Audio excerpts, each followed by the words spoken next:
നമസ്കാരം. പുതിയൊരു ചർച്ചയുടെ പ്ലാറ്റ്ഫോമിലേക്ക് നിങ്ങളെ ക്ഷണിക്കുകയാണ്. അനുഭവങ്ങൾ സാക്ഷി. ഇന്ന് എന്നോടൊപ്പം ഈ ചർച്ചയിൽ പങ്കെടുക്കാനായിട്ട് എത്തിയിരിക്കുന്നത് പ്രശസ്ത ജ്യോതിഷ വിശാരദും സാമൂഹിക പ്രവർത്തകനും ജീവകാരുണ്യ പ്രവർത്തകനുമായിട്ടുള്ള ശ്രീ ബി അജയകുമാറാണ്. നമസ്കാരം.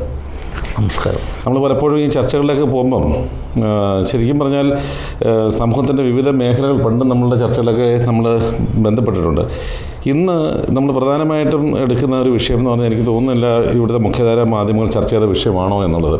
പ്രധാനമായിട്ടും ഗ്യാങ്സ്റ്റർ ഇടപാടുകളെക്കുറിച്ചൊക്കെ നമുക്കറിയാം. മദ്യം, മയക്കുമരുന്ന് അല്ലെങ്കിൽ കൊട്ടേഷൻ, ഗുണ്ട മാഫിയകളുടെയൊക്കെ കാര്യങ്ങൾ നടക്കുന്ന സമയത്ത് നമ്മൾ ഇന്ന് ചർച്ച ചെയ്യുന്നത് ഓർഗനൈസ്ഡ് പൊളിറ്റിക്കൽ ഗ്യാങ്സ്റ്ററിനെ കുറിച്ചാണ്, അല്ലേ? തീർച്ചയായിട്ടും. ഒരുപക്ഷെ ഒരു കാലഘട്ടത്തിൽ സജീവ രാഷ്ട്രീയ പ്രവർത്തനമായിരുന്നു ശ്രീ വി അജയകുമാർ. അപ്പോൾ അദ്ദേഹത്തിന് ഇതിനെക്കുറിച്ച് കൂടുതൽ അറിവുള്ളതാണ്. കൂടുതൽ കാര്യങ്ങൾ ഇതിൽ നിന്ന് പറയാൻ സാധിക്കും. ഞാൻ പറയുന്നു, നമ്മളുടെ പൊളിറ്റിക്കൽ മേഖലയിൽ ഒരുപാട് ഓർഗനൈസ്ഡ് പൊളിറ്റിക്കൽ ഗ്യാങ്സ്റ്റർ ഇടപാടുകൾ നടക്കുന്നുണ്ട്, അല്ലെങ്കിൽ ദ്രോഹങ്ങൾ നടക്കുന്നുണ്ട് എന്ന് പറഞ്ഞാൽ അത് ശരിയല്ലാതാവൂ? തീർച്ചയായിട്ടും ശരിയാണ്. കാരണം ഈ പൊളിറ്റിക്കൽ ഗാങ്സ്റ്റേഴ്സ് അല്ലെങ്കിൽ ഒരു ഓർഗനൈസ്ഡ് ഗുണ്ടായിസം അത് രാഷ്ട്രീയ രംഗത്ത് ഇപ്പം അതിൻ്റെ പ്രസരണം വന്നുകൊണ്ടിരിക്കുകയാണ്. അപ്പം പണ്ടൊക്കെ എന്ന് പറഞ്ഞാൽ ജനങ്ങൾ ഇന്ന് ഒരു സംഘടിത ശക്തിയായിരുന്നെങ്കിൽ ഇന്നൊരു ആയുധത്തിൻ്റെയും സമ്പത്തിൻ്റെയും കയ്യൂക്കിൻ്റെയും ഒരു ശക്തിയായി രാഷ്ട്രീയ കക്ഷികൾ മാറിക്കൊണ്ടിരിക്കുകയാണ്. അത് സമൂഹത്തിൻ്റെ എല്ലാ രംഗത്തുമുണ്ട്. അപ്പോൾ അത് മദ്യത്തിന്, മയക്കുമരുന്ന്, ഇവൻ പിടിച്ചുപറി, തട്ടിപ്പറി, പിന്നെ ഗാങ്സ്റ്റേഴ്സ്, ഈ പല ഗുണ്ടായിസം, ആഗോള അടിസ്ഥാനത്തിൽ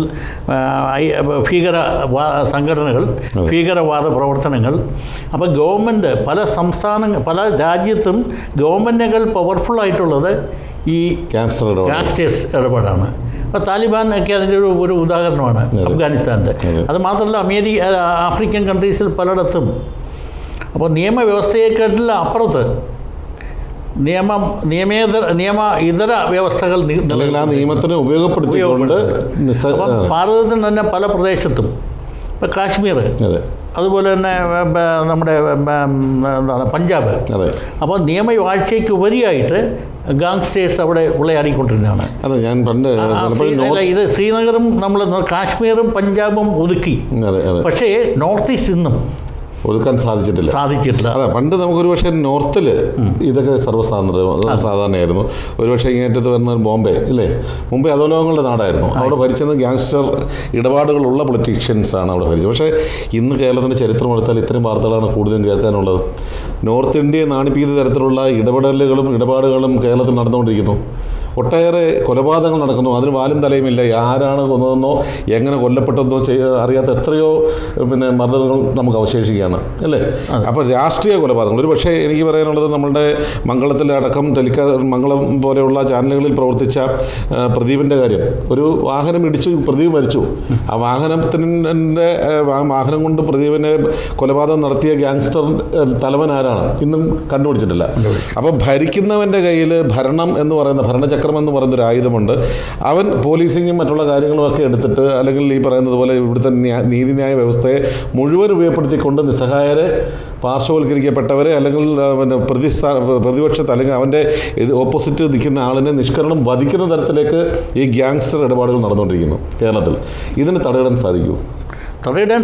കാരണം ഇച്ഛാശക്തിയുള്ള ഭരണകൂടം നിലനിൽ വന്നാൽ. പക്ഷേ ഇപ്പോഴത്തെ ഭരണകൂടം തന്നെ, അപ്പോൾ അവർക്ക് ഇച്ഛാശക്തി ഇല്ലെന്ന് മാത്രമല്ല, അവർ ഓർഗനൈസ്ഡ് ഗുണ്ടായുധത്തെ ഉപയോഗപ്പെടുത്തി അധികാരം പിടിച്ചെടുത്തവരാണ്. ഒരിക്കലും മനസ്സിലായില്ല എങ്ങനെയായിരുന്നു പ്രത്യക്ഷത്തിൽ പറഞ്ഞാൽ ഇന്ന് തന്നെ കേരളത്തിലെ ഏറ്റവും വലിയ ഓർഗനൈസ്ഡ് ഗുണ്ടായുസം CPM-ൻ്റെയാണ്. അങ്ങനെ പറയാൻ പറ്റുമോ? തീർച്ചയായിട്ടും. അത് അവർക്കറിയാൻ വയ്യാത്തത്.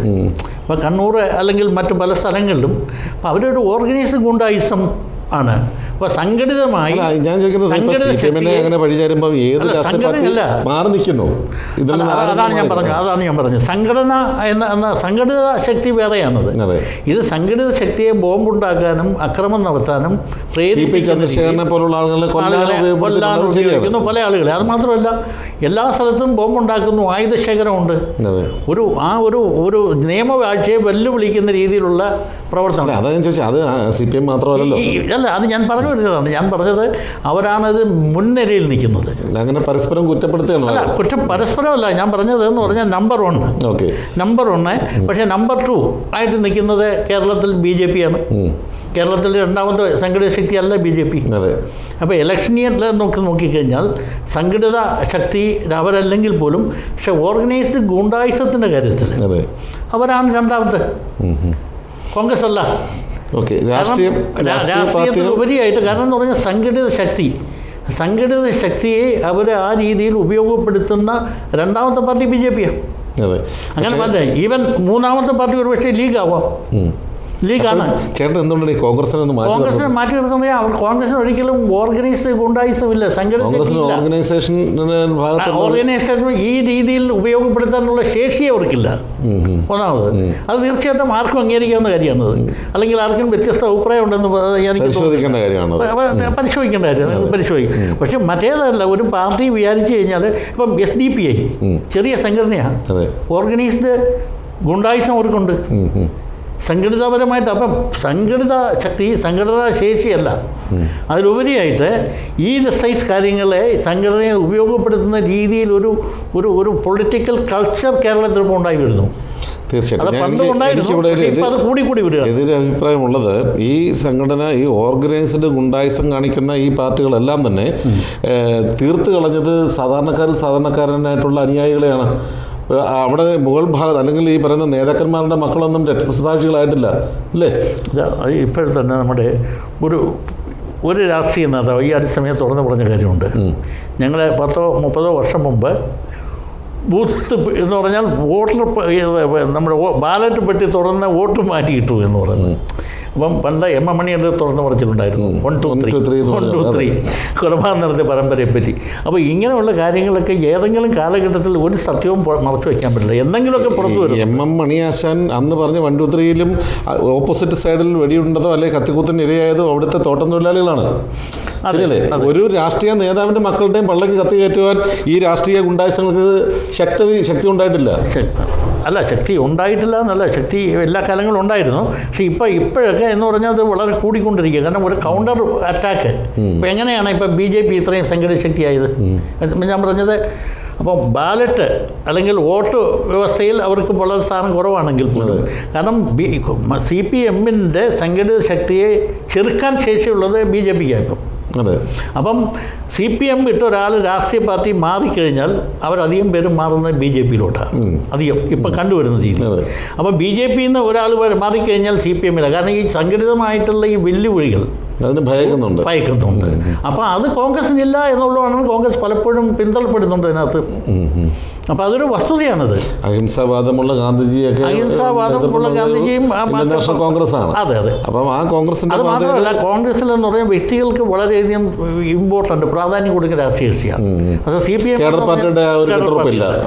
എന്ന് പറഞ്ഞാൽ അങ്ങനെയല്ല, വ്യക്തികൾക്ക് വളരെ ഇമ്പോർട്ടൻസ് കുറവാണ്. പിണറായി വിജയൻ എന്നൊരു വ്യക്തി അത് വളർന്നു നിൽക്കുന്നു എന്നുള്ള കാര്യം പറയാൻ പറ്റത്തില്ല. അല്ല, ഇങ്ങനെ പിണറായി വിജയനെ പോലുള്ള ചില ആളുകൾ വളരെയധികം വളർന്നു നിൽക്കുന്നുണ്ട്. M. M. മണിയാശാനുണ്ട്. പക്ഷെ ഒരുപക്ഷെ ഇന്ന് പശ്ചിമ ബംഗാളിന് ശേഷം കേരളത്തിൽ നിലനിൽക്കുന്നതിൻ്റെ കാരണം അത് തന്നെ ആയിരിക്കുമല്ലോ. ആയിക്കോട്ടുന്നുണ്ടോ? അല്ല, ആകാം. കാരണം എന്ന് പറഞ്ഞാൽ വ്യക്തി അധിഷ്ഠിതമായ ഒരു എന്താണ് പറയുക, ഒരു സംസ്കാരം നമുക്ക് ഇന്ത്യക്കൊന്നും ഉണ്ടായിരുന്നു. അപ്പോൾ ആ സംസ്കാരം ഇപ്പം തന്നെ നരേന്ദ്രമോദി വളരെ പാർട്ടിയിലുപരി BJP-യിലുപരി മോഡി വളരുന്നു. അപ്പം ഈ വ്യക്തി ആരാധന നമുക്ക് എല്ലാ കാലത്തും ഉണ്ടായി. തീർച്ചയായിട്ടും. അത് നമ്മുടെ വേദാതീത കാലം മുതൽ, വേദിക്കാലം മുതൽ രാമനെ കൃഷ്ണനെ എന്തിനംഗീകരിച്ചു? എന്താണ് കാരണം? അവിടെ യുദ്ധവൈഭവം ഒരു കാരണമാണത്. ആയുധം പ്രയോഗിക്കാനുള്ള ശേഷി, അസ്ത്രശേഖരം, ശസ്ത്രശേഖരം. ഈ കോർപ്പറേറ്റ് ഗുണ്ടായിസം ഉണ്ട്, ഓർഗനൈസ്ഡ് ചതിവ് അല്ലെങ്കിൽ ഗുണ്ടായിസം ഉണ്ട് കാലഘട്ടത്തിൽ മുതൽ. രണ്ട് രീതിയിലാണ്. ഒന്നെന്ന് പറഞ്ഞാൽ ഒരു വ്യക്തിയുടെ കഴിവിൻ്റെ അടിസ്ഥാനത്തിലാണ് അത് ഉണ്ടാക്കിയത്. അപ്പോൾ ഒരു വ്യക്തിക്ക് സമൂഹത്തിനെ മൊത്തം വെല്ലുവിളിക്കാനുള്ള ശേഷിയുള്ള രാമനും കൃഷ്ണനും. അപ്പം രാമൻ എന്ന് പറഞ്ഞാൽ ഒറ്റയ്ക്ക് നിന്ന് 13,000-ത്തിലധികം വരുന്ന സേനയെ 3/4 നാഴിക കൊണ്ട് തരിശാക്കി. അതൊരു കഥയാണെങ്കിൽ പോലും അത് പറയണ്ട. അതുപോലെ കൃഷ്ണൻ ഒറ്റയ്ക്ക് നിന്ന് 28 അക്ഷൗണിപ്പടയുള്ള ജരാസന്ധൻ്റെ സൈന്യയെ നിഷ്പ്രഭമാക്കി. അപ്പം അങ്ങനെ ആ വ്യക്തികൾക്ക് ഒരു സൊസൈറ്റിയെ മുഴുവൻ വെല്ലുവിളിക്കാനുള്ള കായിക ശേഷിയും ശസ്ത്രശേഷി ഉണ്ടായിരുന്നു. ഇപ്പോഴതല്ല. അപ്പോൾ അങ്ങനെയുള്ള അതൊക്കെ സങ്കല്പമാണത്.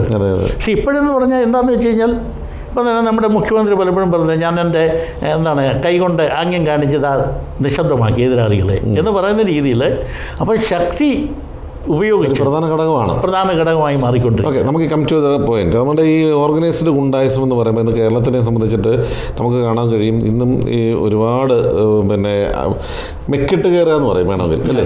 രാഷ്ട്രീയ ശക്തി ഉപയോഗിച്ചുകൊണ്ട് അല്ലെങ്കിൽ നീതിന്യായ വ്യവസ്ഥയെ വെല്ലുവിളിക്കുന്ന തരത്തിൽ അതിനെ ഉപയോഗപ്പെടുത്തിക്കൊണ്ട് ഒരു വ്യക്തിയുടെ നേർക്ക്, ഇപ്പോൾ റോബിൻ ബെസ്സൻ്റെ കാര്യത്തിലാണെങ്കിൽ അത് ബ്യൂറോക്രാറ്റിൻ്റെ ഗുണ്ടായിസമാണ്, അല്ലേ?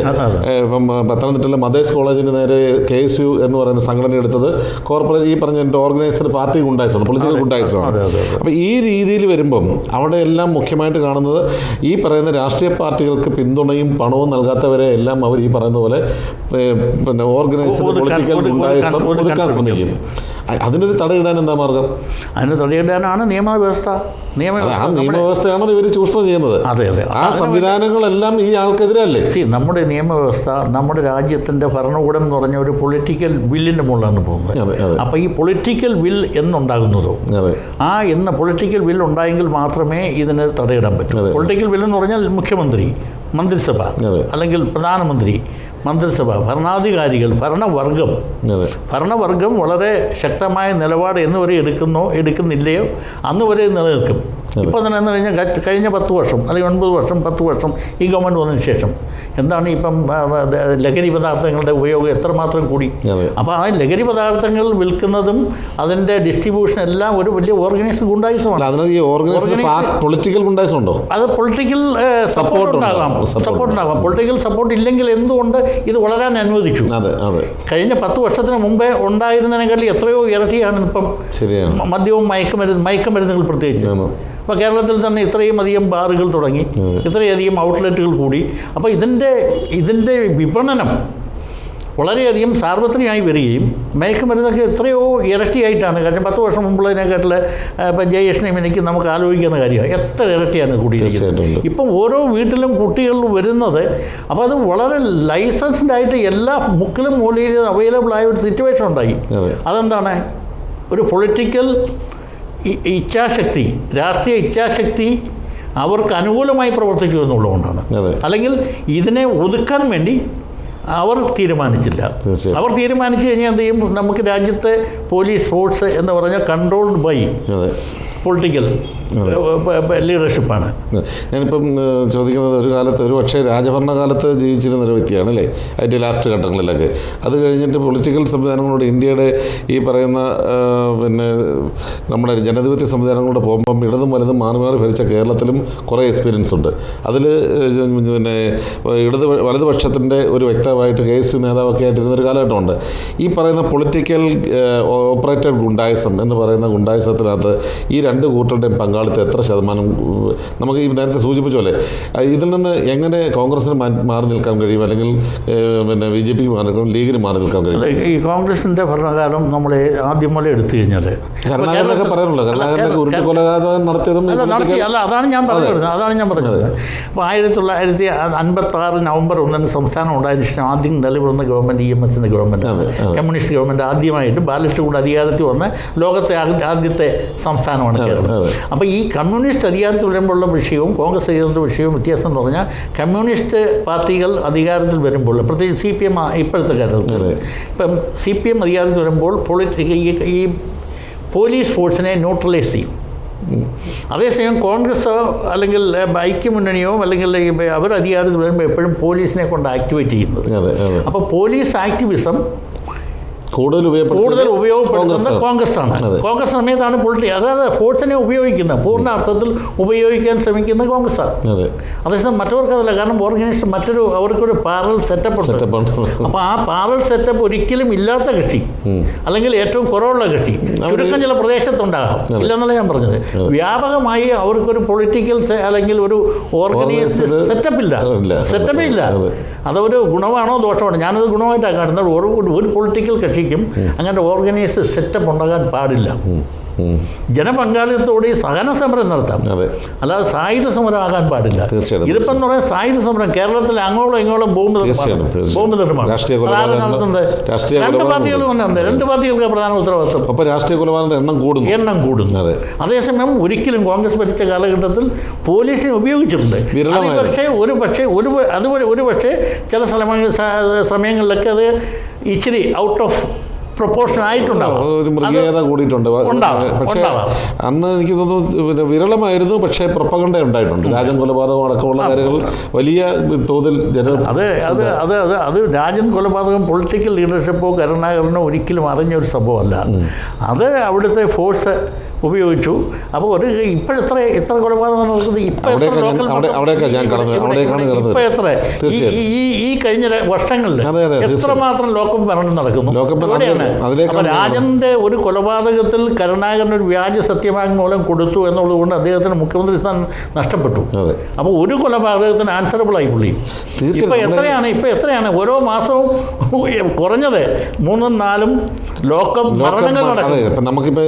എവിടെയാണ് തുടരും സിനിമ ചർച്ച ചെയ്തതും അതുപോലെയാണല്ലോ. ജോർജ് സാറും ബെന്നി സാറും ഒക്കെ ചേർന്നിട്ട് ഒരു യുവാവിനെ കൊല ചെയ്യുകയും മൃഗീയമായി കൊല ചെയ്യുകയും ആ മൃതദേഹം കാട്ടിൽ ഒളിപ്പിക്കുവാൻ വേണ്ടി നടത്തിയ ഒരു കഥാതന്തുവാണ് തുടരും കാണി. പക്ഷെ അതിൽ പലപ്പോഴും എന്തുകൊണ്ട് തുടരും എന്നുള്ള സിനിമയുടെ വിജയം എന്ന് പറയുമ്പോൾ തിയേറ്ററിലെത്തിയ ആളുകൾ ആ നമ്മുടെ പോലീസ് സ്റ്റേഷനുള്ളിൽ അകപ്പെട്ടതുപോലെ പല സിറ്റുവേഷൻസ് ഉണ്ടായിട്ടുണ്ട്. ഇവിടെ ഈ കടുത്തുരുത്തി പോലീസ് സ്റ്റേഷനിലും ഇതേപോലെ തന്നെ ഒരു ഈ പറഞ്ഞതുപോലെ ഒരു വിശ്വകർമ്മ എന്താണ് ഗോൾഡ് സ്മിത്തിൻ്റെ കൊലപാതകം വളരെ ദയനീയമായിട്ടുള്ള ഒരാൾ ഒരു തൊണ്ടി മുതൽ അല്ലെങ്കിൽ ഒരു മോഷണം മുതൽ വാങ്ങിച്ചു, അയാളിൽ നിന്ന് തൊണ്ടി കണ്ടെടുത്തതിന് ശേഷം ആ കൂടുതൽ ഇതേപോലെയുള്ള സ്വർണം അപഹരിക്കപ്പെട്ട കേസിലെ പ്രതിയാക്കുവാൻ വേണ്ടി പോലീസ് അതിനകത്ത് കുറേയധികം അദ്ദേഹത്തിനെ കൂടുതൽ എന്താ പറയുന്നത് അതിനുവേണ്ടി അദ്ദേഹത്തിൻ്റെ ആവശ്യപ്പെട്ട് അതിന് വഴങ്ങാത്തതിൻ്റെ പേരിൽ 3-ാം മുറ ഉപയോഗിച്ചുകൊണ്ട് അദ്ദേഹത്തിനെ കൊന്നു എന്നുള്ളൊരു വസ്തുത മലനാട് ടിവിയുടെ മുമ്പിലും ചരിത്രപരമായിട്ടുണ്ട്. അപ്പോൾ ഇവിടെ പോലീസ് എന്ന് പറയുന്നത് സത്യമേവ ജയതേ കേരള പോലീസിൻ്റെ ആപ്തവാക്യം തന്നെ. സത്യം ഏവ ജയതേ. ആ സെല്ലുകൾക്കുള്ളിൽ സത്യം മരിച്ചുകൊണ്ടിരിക്കുകയല്ലേ? അതെ, കുഴിച്ചു മുളപ്പെട്ടിക്കൊണ്ടിരിക്കും. അതെ, മരിക്കുകയല്ല, സത്യത്തിന്റെ മുകളിലാണ് പോലീസ് സ്റ്റേഷൻ കെട്ടി നിർത്തിയിരിക്കുന്നത്. അതെ.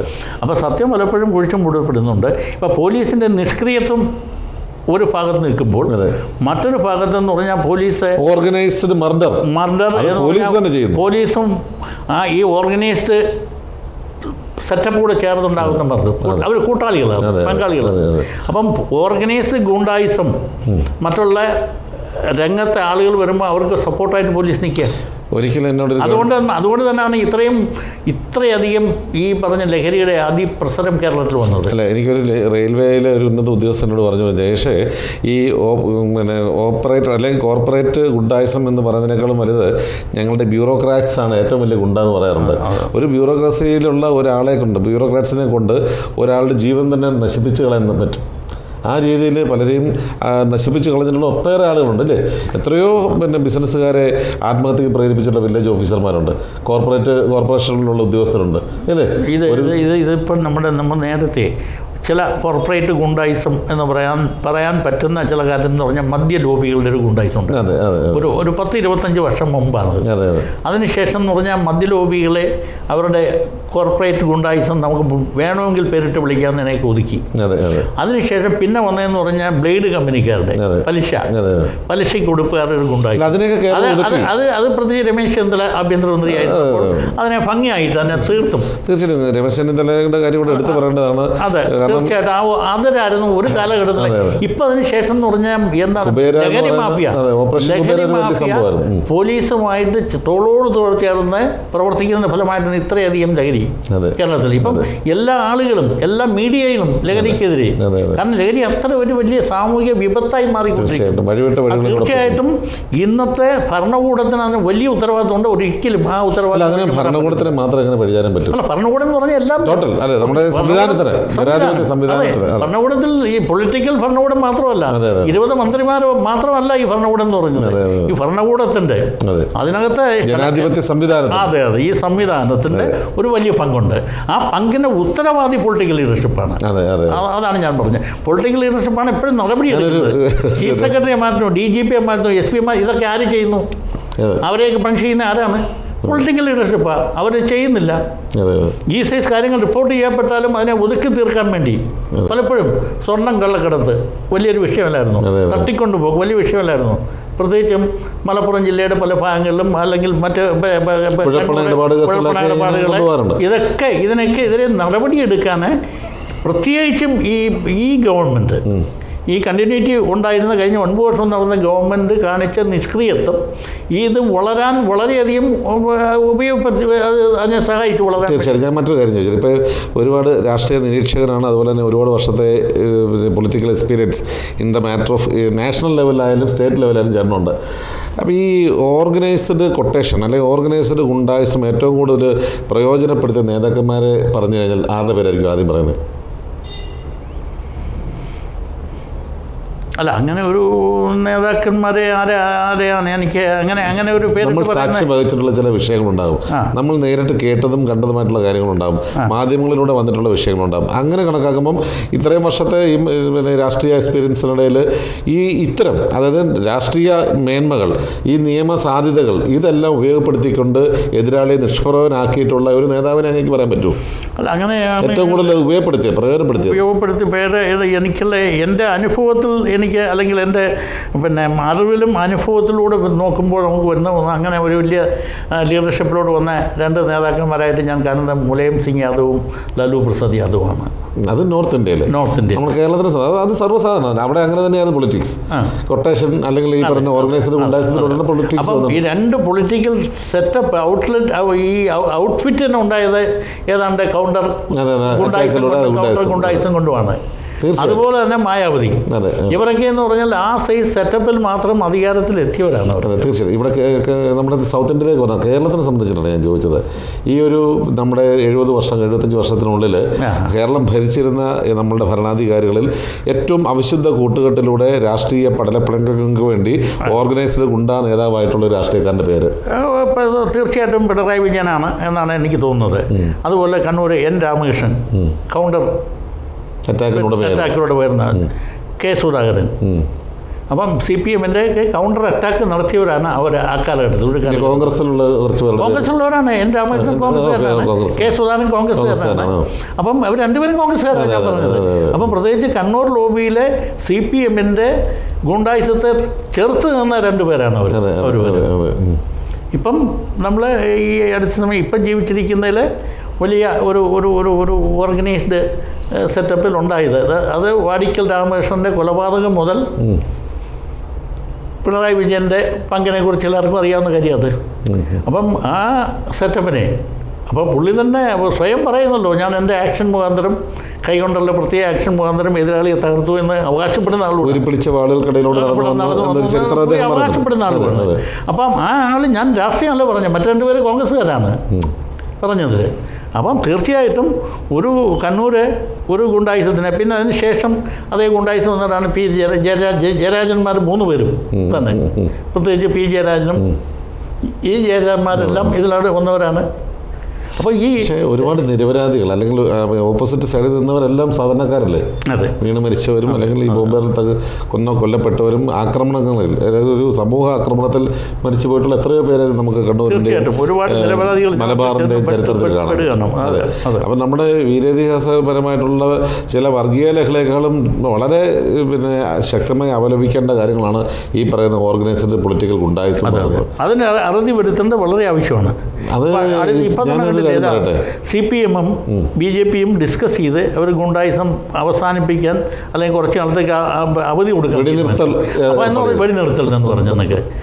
അപ്പം അത് തന്നെ എന്ത് നാണക്കേട് രാജ്യത്തിനൊക്കെ ഒതുക്കാൻ ഭരണകൂടം അതിന് തീർച്ചയായിട്ടും ഭരണകൂടം അതിനുവേണ്ടി ശ്രമിക്കേണ്ടത്. കാലങ്ങളായിട്ട് മാറി മാറി വരുന്ന ഭരണകൂടത്തിന് ഇത് ആവശ്യമാണെന്ന് പറഞ്ഞാലോ? അതെ ഈ എക്സാക്ട്ലി യു ആർ റൈറ്റ്. അവിടെയാണ് ഈ ഭരണകൂടത്തിലെ ചില പൊളിറ്റിക്കൽ പാർട്ടീസ് ഇതുകൊണ്ട് മാത്രം നിലനിൽക്കുന്നവരാണത്. അവർക്കിത് ആവശ്യമാണ്. ഓരോ സ്ഥലത്തും ഇപ്പം ഏതെങ്കിലും ഒരു സ്ഥലത്ത് ചെന്നു അവിടെ ഏതെങ്കിലും രീതിയിലുള്ള ഒരു ആക്ടിവിറ്റി തുടങ്ങണം. അത് ഭരണം ഏതായാലും irrespective of the political leadership അല്ലെങ്കിൽ ഭരണത്തിൽ ആചരിക്കുന്നു എന്ന് നോക്കുന്നതിൽ ഉപരി എന്ത് ചെയ്യും, CPM-നെ സെറ്റിൽ ചെയ്യാറുണ്ട്. കാരണം അവരെന്ന് ശല്യക്കാരാണ്. അവർ ശല്യം ചെയ്യാതിരിക്കാൻ. ഇനിയിപ്പോൾ അധികാരം ഉമ്മൻചാണ്ടി ഭരിക്കുമ്പോഴും കെ കരുണാകരൻ ഭരിക്കുമ്പോഴും അല്ലെങ്കിൽ എ കെ ആന്റണി മുഖ്യമന്ത്രിയായിരിക്കുമ്പോഴും ഒക്കെ അവിടെ എന്തെങ്കിലും ഒക്കെ ഒരു ആക്ടിവിറ്റി തുടങ്ങണം, ഒരു ബിസിനസ് ആക്ടിവിറ്റി ആണ്. ആദ്യമായിട്ടും തീർച്ചയായിട്ടും CPM-കാരെ കയ്യിലെടുക്കാറുണ്ട്.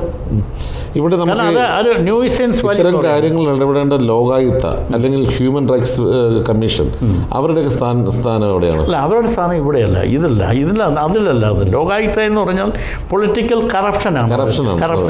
അപ്പോൾ പൊളിറ്റിക്കൽ കറപ്ഷനെ നമ്മുടെ ഈ പറഞ്ഞ നിയമത്തെ ലോകായുക്തയ്ക്കൊന്നും യാതൊരു പല്ലും നഖമൊന്നും ഇല്ല, അവർക്കൊന്നും ചെയ്യാൻ കഴിയില്ല.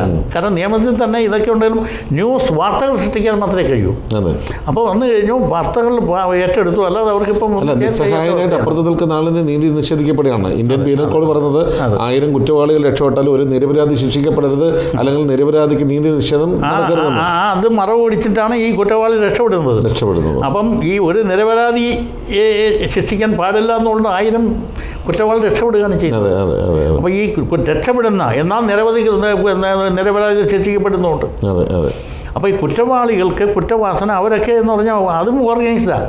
കുറ്റം ഏറ്റെടുക്കാൻ ആളുടെ മുൻപേ കണ്ടുവച്ചിട്ടാണ്. നമുക്ക് തന്നെ അറിയാം കേരളത്തിലെ നമുക്ക് പൊളിറ്റിക്കൽ സ്ഥാനത്ത് ഒരു രാഷ്ട്രീയ കക്ഷിയോടെ എന്താ ഒരു പ്രതിയെ വിട്ടുതരൂ എന്ന് പറയുന്ന സാഹചര്യം ഉണ്ടായിട്ടുണ്ടല്ലോ. അപ്പോൾ അത് കുറ്റവാളിയെ കണ്ടുപിടിക്കലല്ല, ആളിനെ തരൂ. അവർ വരുന്നു, കുറ്റവാളി വരുന്നു, കുറ്റം ഏൽക്കുന്നു, പിന്നെ ലേറ്റർ ഓൺ ആ ആളിൻ്റെ പൊളിറ്റിക്കൽ പാർട്ടി, പ്രത്യേകിച്ച് അത് തീർത്തും അത് CPM-ൻ്റെ ഒരു ഇതാണ്.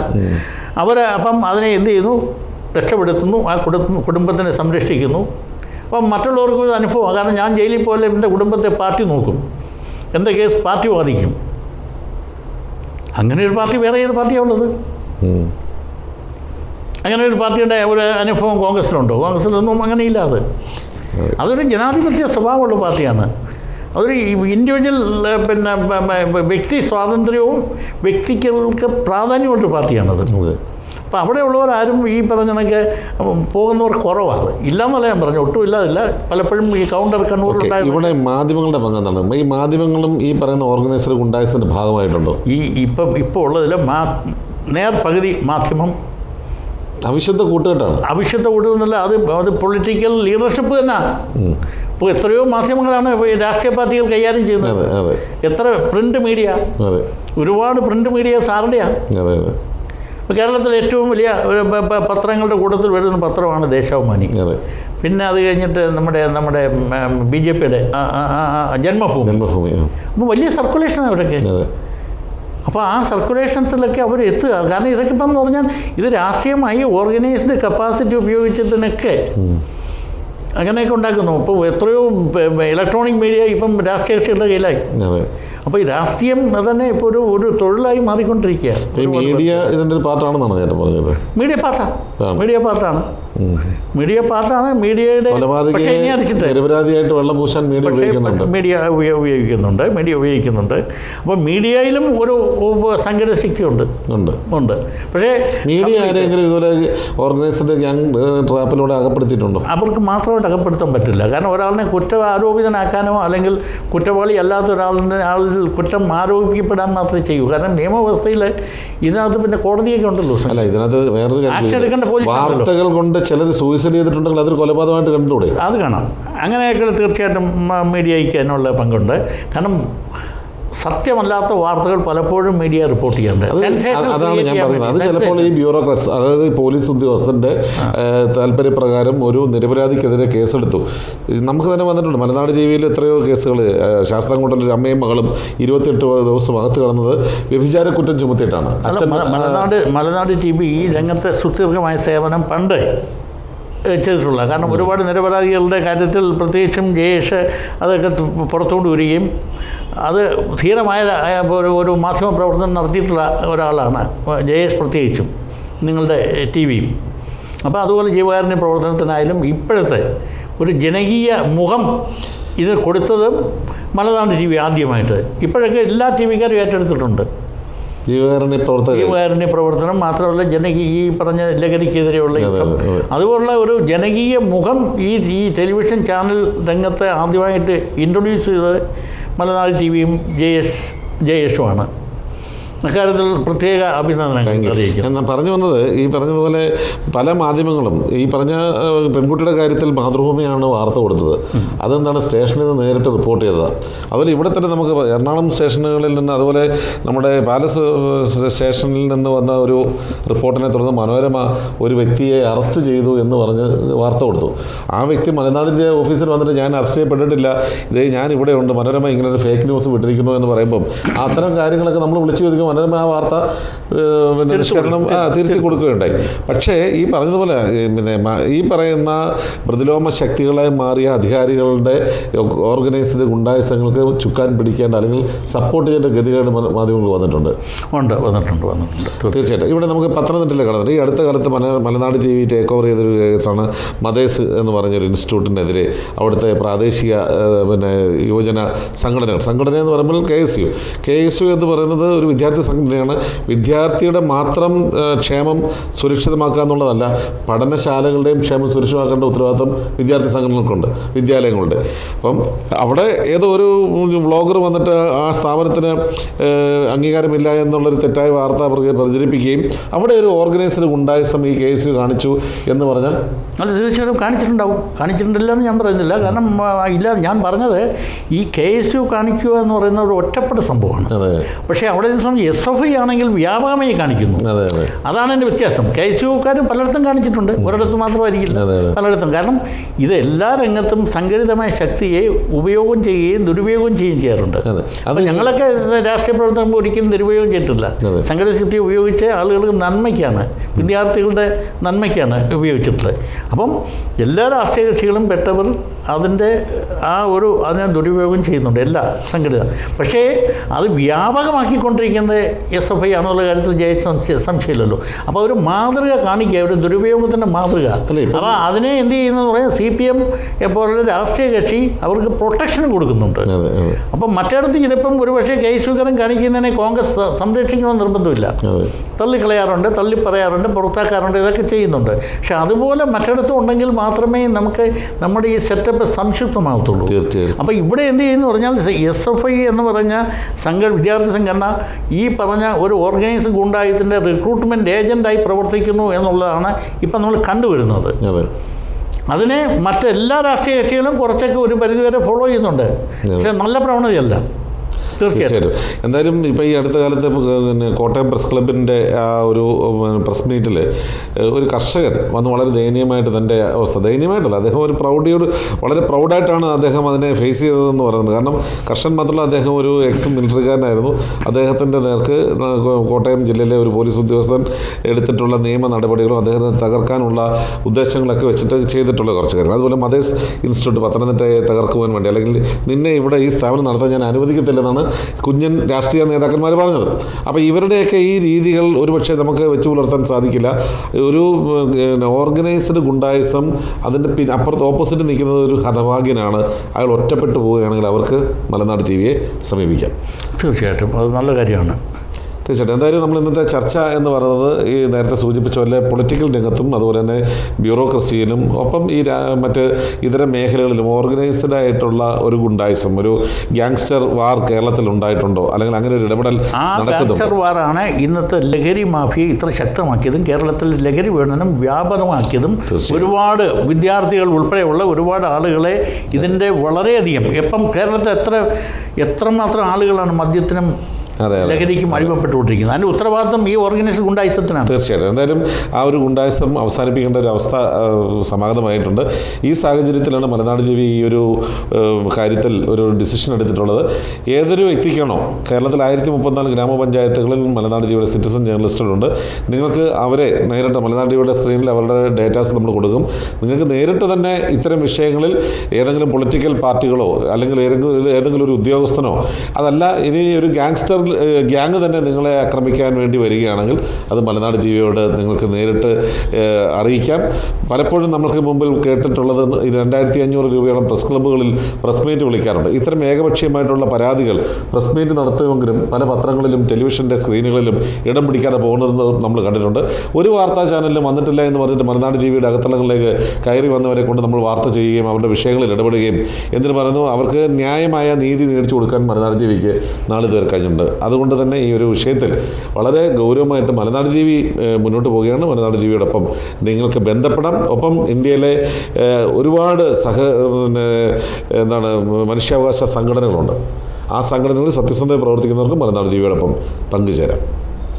എന്തായാലും ഇത്ര നേരം മലനാട് ജീവിയോടൊപ്പം ഈ ഒരു വിഷയത്തിൽ ഇങ്ങനൊരു ടോപ്പിക്കിൽ സംസാരിച്ചതിന് വളരെ നന്ദി.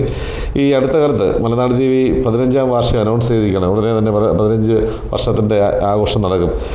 ആ 15 വർഷവും മലനാട് ജീവിയോടൊപ്പം സ്വന്തത സാഹചര്യമായിട്ട് സഞ്ചരിച്ച ആളാണ്. എങ്ങനെയാണ് ഈ 15 വർഷത്തെ മാധ്യമ സൗകര്യം കാണുന്നത്? അല്ല, മാധ്യമസമയം ഞാൻ പറഞ്ഞല്ലോ, വളരെയധികം ഇന്ന് നിരവധി ചാനലുകൾ പിന്തുടരുന്ന ഒരു ജനകീയ ഒരു ജനകീയ അടിസ്ഥാനം, അതിന് തുടക്കമിട്ടത് മലനാട് ടിവിയാണ്.